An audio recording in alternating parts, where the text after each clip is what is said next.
Hello दोस्तों, स्वागत है आपका हमारे यूट्यूब चैनल IAS फर्स्ट में। दोस्तों, आज के इस वीडियो में हम लोग 18 और 20 अप्रैल 2026 के करंट अफेयर्स का एनालिसिस करने वाले हैं।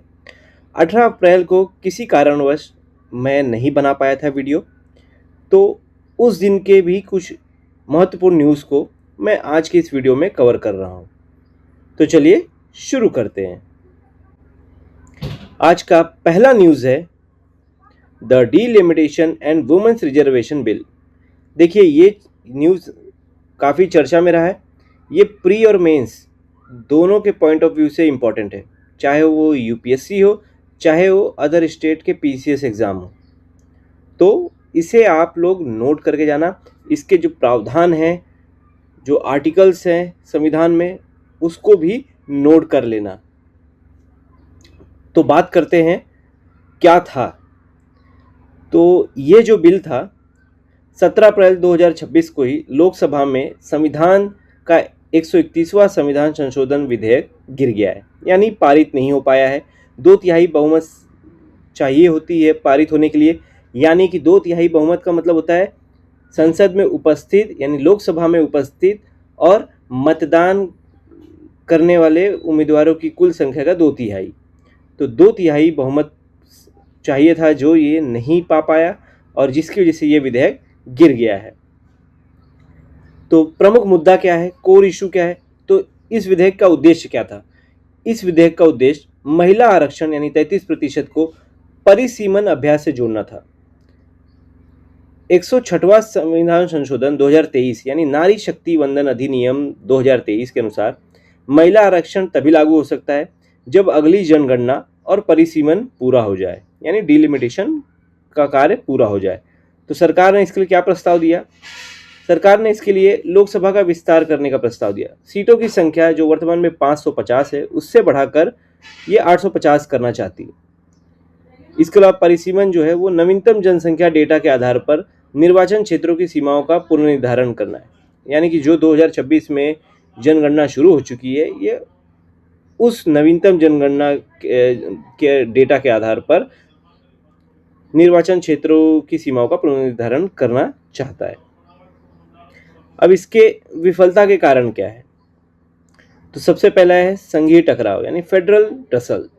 तो दक्षिण भारतीय राज्य जैसे तमिलनाडु, केरल, तेलंगाना, जो मतलब दक्षिण भारत के राज्य हैं, उनको डर है कि वर्तमान जनसंख्या के आधार पर अगर डीलिमिटेशन होता है तो संसद में उनका महत्व कम हो जाएगा, क्योंकि उन्होंने जनसंख्या नियंत्रण को सफलतापूर्वक लागू किया है, जबकि उत्तर भारतीय राज्यों को अधिक सीटें मिलेंगी।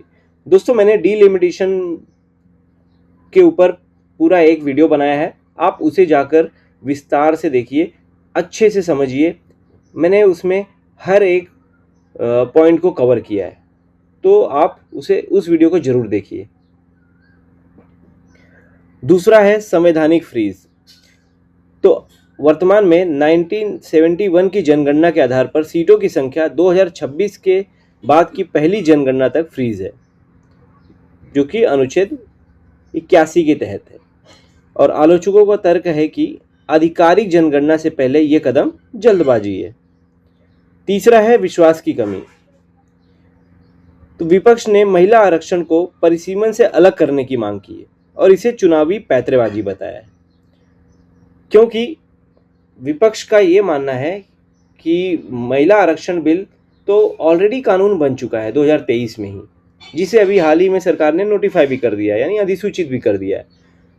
तो उनका यही मानना है और उनकी ये मांग है कि अगर आपको महिला आरक्षण को लागू करना है तो आप अभी वर्तमान में जो लोकसभा की संख्या है, यानी 543, उसमें ही आप ये लागू कर दीजिए।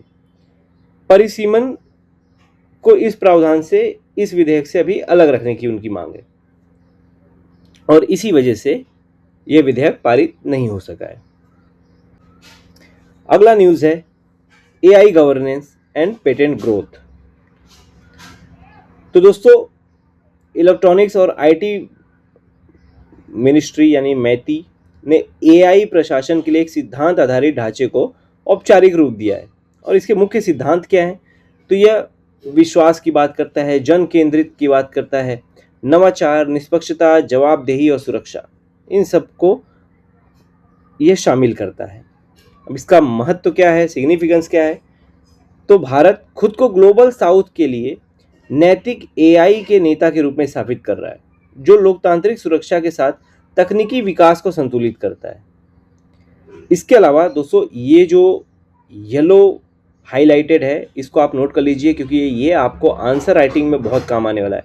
हमें डेटा याद रहना चाहिए, और अगर पूरी तरह याद नहीं है, एग्जैक्ट याद नहीं है, तो अप्रोक्सीमेट याद रहना चाहिए, जिसे आप मेंस आंसर में लिख सकते हैं। तो यही है। डेटा क्या है कि फिजिकल ईयर, वित्त वर्ष 2025-26 के लिए भारत में पेटेंट फाइलिंग में 30.2% की वृद्धि दर्ज की गई, जो 1.43 लाख तक पहुंच गई है। यह भारत के तकनीकी उपभोक्ता से तकनीकी निर्माता बनने की दिशा में एक बड़ा कदम है। और अगर यूपीएससी इनसाइट की बात करेंगे तो इसमें कहा गया है कि जो फाइलिंग हुई है वो 69% तो घरेलू फाइलिंग हुई है, डोमेस्टिक फाइलिंग हुई है। और यह वही दिखा रहा है कि भाई हम अभी टेक्नोलॉजी कंज्यूमर से टेक्नोलॉजी प्रोड्यूसर की तरफ बढ़ रहे हैं। और ये जीएस पेपर 3 के लिए बहुत ही इंपॉर्टेंट टॉपिक है, बहुत ही इंपॉर्टेंट डेटा है, तो नोट कर लेना।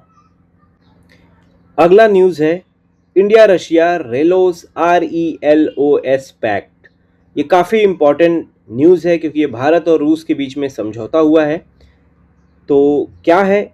तो भारत और रूस ने आधिकारिक तौर पर पारस्परिक रसद विनियमन समझौता को लागू कर दिया है, यानी reciprocal exchange of logistics agreement. हमने यूएसए के साथ भी ऐसे ही कुछ एग्रीमेंट किए हैं। वो कौन कौन से एग्रीमेंट है?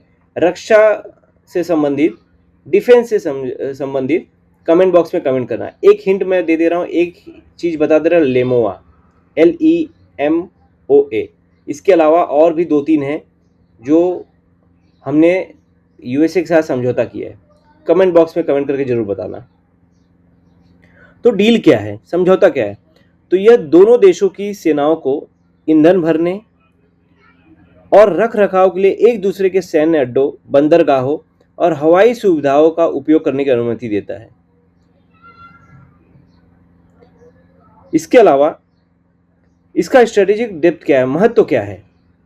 तो यह भारत को आर्कटिक क्षेत्र और रूस के सुदूर पूर्व तक पहुंच प्रदान करता है, जो अमेरिका के साथ हुए लेमोआ समझौता को संतुलित करता है।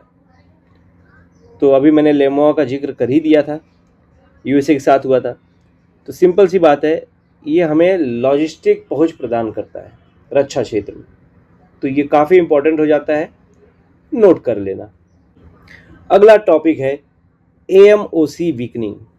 तो दोस्तों, AMOC का फुल फॉर्म क्या होता है? AMOC का फुल फॉर्म है Atlantic meridional overturning circulation, AMOC। और यह क्या है? तो यह ग्रेट ओशन कन्वेयर बेल्ट है।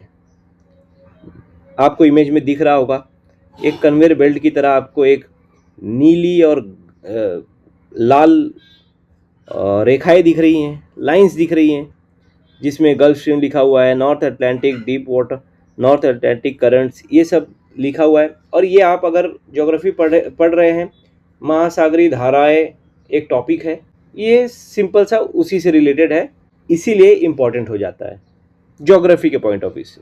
तो दोस्तों, ये न्यूज़ में क्यों है? तो न्यूज़ में इसलिए है कि अभी एक साइंस जर्नल में प्रकाशित हुआ है एक रिपोर्ट, जिसमें कहा गया है कि AMOC कमज़ोर हो रहा है, और इसका वैश्विक प्रभाव तो पड़ेगा ही, लेकिन भारत के मानसून पर भी इसका प्रभाव पड़ने वाला है। तो इसीलिए यह चर्चा का विषय बन जाता है। तो आगे हम लोग देखते हैं इसके बारे में। तो AMOC कैसे काम करता है, पहले उसकी बात करते हैं। तो यह जो प्रणाली है, यह तापमान और लवणता, यानी टेम्परेचर और सैलिनिटी में अंतर से संचालित होती है, और इस प्रक्रिया को थर्मोहलाइन सर्कुलेशन कहा जाता है। अब इसके दो हैं, एक है गर्म धाराएं, एक है ठंडी धाराएं, मतलब एक वार्म पाथ है, एक कोल्ड पाथ है। तो वार्म पाथ क्या है? तो उष्णकटिबंधीय क्षेत्रों से गर्म और खारा सतही पानी उत्तरी अटलांटिक की ओर बहता है, जैसे कि गल्फ स्ट्रीम। कहाँ बहता है? पश्चिमी यूरोप की तरफ बहता है और यह वायुमंडल में गर्मी छोड़ता है, जिससे पश्चिमी यूरोप का तापमान सामान्य से काफी अधिक बना रहता है। ये पॉइंट तो हमें याद है ना कि रूस और उत्तर में नॉर्वे के कई तट है जहाँ पर जहाज़ों की आवाजाही सुलभ हो जाती है। इसी वजह से हो जाती है क्योंकि वहाँ पे बर्फ़ नहीं जम पाता है। ठंडा मार्ग है कि जैसे ही पानी उत्तरी अटलांटिक तक पहुँचता है, ठंडा और डेंस हो जाता है और खारा होने के कारण ये भारी होकर समुद्र की गहराई में डूब जाता है और वापस दक्षिण ध्रुव की ओर बहने लगता है, जो कि ठंडी जलधारा के रूप में होता है, जैसे कनारी जलधारा। तो अब ये कमज़ोर क्यों हो रहा है, इसकी बात करते हैं। तो सिंपल सी बात है, जलवायु परिवर्तन के कारण हो रहा है। और सबसे बड़ा जो कारण है जलवायु परिवर्तन के कारण, ग्लेशियर पिघल रहा है। तो ग्लेशियर पिघल रहा है, उसके अलावा वर्षा की मात्रा बढ़ रही है, जिससे उत्तरी अटलांटिक में भारी मात्रा में मीठा पानी प्रोवाइड हो रहा है। मतलब जो फ्रेश वाटर है वो उसकी मात्रा बढ़ रही है, जिसके कारण सलाइन वाटर यानी जो खारा जल है वो कम हो रहा है। दूसरा है, खारा जल कम हो रहा है, इससे क्या होगा? तो घनत्व में कमी आएगी। तो मीठा पानी खारे पानी की तुलना में कम सघन होता है, यानी कम डेंस होता है, और यह मिश्रण पानी को इतना भारी होने से रोकता है कि वो डूब सके, जिससे कन्वेयर बेल्ट एक तरह से जाम हो सकता है और पूरे चक्र की गति धीमी हो जाती है। यही एक मुख्य कारण है। और अब इसका परिणाम क्या हो सकता है, उसकी हम चर्चा करते हैं। तो सबसे पहला है कि यूरोप में अत्यधिक ठंड हो सकती है। तो गल्फ स्ट्रीम द्वारा लाई जाने वाली गर्मी के बिना यूरोप के कुछ हिस्सों में तापमान कुछ ही दशकों में 5 से 10 डिग्री सेल्सियस तक गिर सकता है, जिससे वहां भीषण सर्दी और कृषि में भारी बाधा उत्पन्न हो सकती है। दूसरा है समुद्र के स्तर में वृद्धि। तो एएमओसी के धीमा होने से अमेरिका के पूर्वी तट पर पानी जमा होने की संभावना है।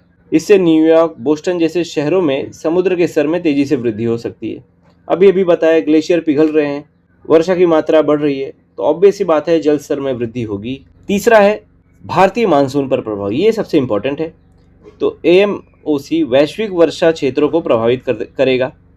इसके ठप होने से ये वर्षा क्षेत्र दक्षिण की ओर खिसक सकते हैं, जिससे भारत में सामान्य से काफ़ी कम मानसून रह सकता है, जो देश की खाद्य सुरक्षा को नष्ट कर सकता है। सिंपल सी बात है, अगर मानसून पर प्रभाव आएगा तो हमारे कृषि को प्रभावित करेगा, क्योंकि हमारी लगभग 60% यानी लगभग 2/3 हमारी जो कृषि भूमि है वो वर्षा आधारित सिंचाई पर निर्भर है।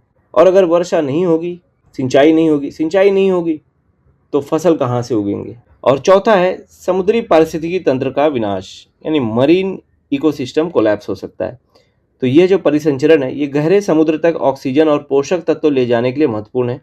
इसके बंद होने से गहरे समुद्र के जीव मर सकते हैं और वैश्विक मछली पकड़ने का उद्योग तबाह हो सकता है। तो दोस्तों, एएमओसी के बारे में आप लोग, ये जो मैंने अभी विस्तार से चर्चा किया है, इसे आप लोग नोट कर लीजिए। ये काफ़ी महत्वपूर्ण टॉपिक हो सकता है यूपीएससी के मेंस के हिसाब से, और प्री में भी आपको सीधे सीधे पूछ सकता है कि क्या इसका मतलब जैसे एएमओसी वीक हो रहा है तो आपको बोल देगा कि इससे मानसून जो है, भारतीय मानसून, वो स्ट्रांग हो जाएगा। उल्टा पूछ लेगा, जैसे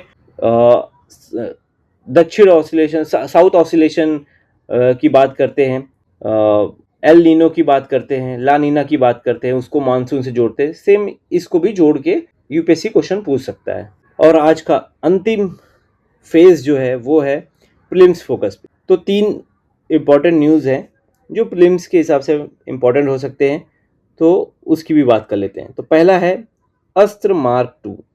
तो डीआरडीओ द्वारा विकसित यह मिसाइल अपने अंतिम परीक्षण चरण में है। तो डीआरडीओ ने जो विकसित किया है, ये बियॉन्ड विजुअल रेंज मिसाइल है। इसके अलावा सेकेंड है स्ट्रेट ऑफ हॉर्मुज। ये तो काफ़ी महत्वपूर्ण है। इससे लगे हुए देश, इसकी लोकेलिटी कहाँ है मैप में, वर्ल्ड मैप में, आप नोट कर लीजिए। तो अमेरिका, इजराइल और ईरान के बीच तनाव के कारण ये अभी भी एक ग्लोबल चोक पॉइंट बना हुआ है, जिससे तेल की कीमतों पर असर पड़ रहा है और ये भारत पर भी पड़ने वाला है। अभी हाल ही में रिपोर्ट आया है कि 13% तक हमारा जो घरेलू गैस उपयोग है वो कम हो गया है। तो प्रभाव तो पड़ रहा है। तीसरा है एशियाई कुश्ती 2026। तो किर्गिस्तान के बिश्केक में भारत ने कई स्वर्ण पदक जीते हैं। तो ये पीसीएस के हिसाब से पूछा जा सकता है, क्योंकि सीधे सीधे पूछ लेगा कि एशियन रेसलिंग 2026 का आयोजन कहाँ हुआ था, या सीधे स्टेटमेंट में दे सकता है। तो याद रखना बिश्केक में हुआ था, जो कि किर्गिस्तान में है। तो दोस्तों, इसी के साथ इस वीडियो को मैं यहीं समाप्त करता हूँ। अगर आपको वीडियो पसंद आया हो, प्लीज़ इस वीडियो को लाइक कर दीजिए, चैनल को सब्सक्राइब करना बिल्कुल मत भूलिए। मिलते हैं आपको नेक्स्ट वीडियो में, तब तक के लिए गुड बाय, टेक केयर, जय हिंद, जय भारत।